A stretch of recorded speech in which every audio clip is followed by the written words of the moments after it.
if you rent out your house, on whose obligation is the Bedikat Chametz. So Maran says, Amaskir bait lechavero, letzorech 14 mimenu ve'elach. If you're going to rent out your house for the 14th and onwards, and you made a kinyan, and one of the ways to make a kinyan on karka, if right now you do not give over the keys until the 14th, so then you have to check it. You're the one that's renting out the property. You have to check the property. But if you already gave the key before the 14th, so then it's ala socher livdok. Then it's going to be on the socher to do the bedikah, the one that's renting out the house. What does it mean exactly that you did one of the forms of kinyanim, whether it was giving a document, whether it's going to be money, a chazakah, kinyan sudar, that's one of them. But if it's just that he gives you a key, if you did not give over money or you didn't do one of the other forms of kinyanim, it's nothing, because that just means that you're giving over a key that you have of somebody else, but you didn't make a kinyan. You have to make the kinyan that now it's yours, and now you come and you're going to be checking the house. So that's going to be very, very important. Now, if right now you rented out a house and you don't know if they actually checked it or not, imagine right now you come, you get there at Pesach, all of a sudden you start thinking, 1 second, did he check it? Didn't he check it? So it says over here, if the person is in the city, you have to ask him to find out whether he checked it or not. If he's not in the city, so then the chazakah is that it's going to be baduk. It's going to be already checked. Now he says, right, why? And therefore all he has to do is bitul, and once he does the bitul, he does not have to do the bedikat. It's going to be okay.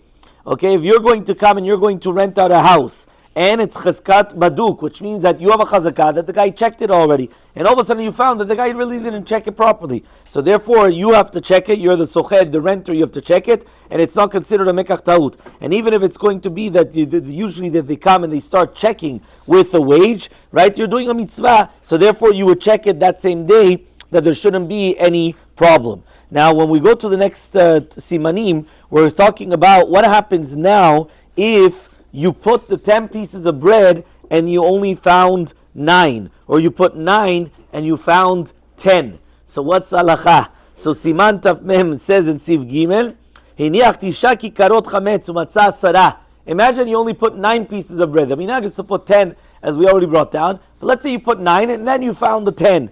So he says you have to look after the 9. Why? Because it could be, or the same halacha, if you put 10 and you found 9, you have to look after the 10. Why? Because we're going to come and say that what you put probably was taken away, and these are other pieces of bread. This is something completely different, because how could it be that now you're finding something else? Some people say that one of these words is only going to be when they're tied together, but if they're not going to be tied together, you don't have to check only after the one that you're actually missing, right? You don't have to start looking for another 10 pieces of bread. Just you're missing one, look for that one, and that's it. That's what Maram brings down in the Yesh Omrim. And here it actually brings down V'chem Pasak Pri Chadash. That's the Psak of the Pri Chadash. And look at the Kaf HaChaim Shulchan Gavoha. The halacha is like the stam, right? Because we go halacha kisam yesh halacha kisam, so you have to actually start looking for the other 10 pieces and not actually just for one which was left over. The last halacha, Hiniach Chametz bezavit zo umetzao bezavit acheret. What happens if you place the chametz after you've come and you've already done the Bedikat Chametz? You place the chametz in one corner, and all of a sudden you find it in another corner.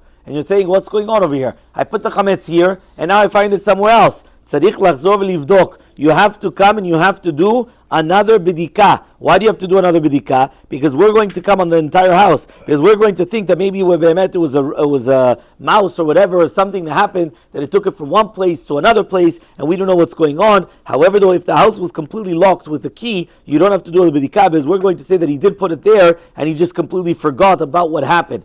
Right? But so therefore, even if he did give the key to someone else, we're not going to suspect somebody came into the house. But again, this is talking about if it was locked. But if it's going to be in an open area, you have a problem. So just be careful that wherever it is, you make sure that after you've done the Bedikat Chametz, you've placed these 10 pieces of bread in a set place that you know that it's not going to start being moved from one place to another to start doing another complete Bedikat Chametz.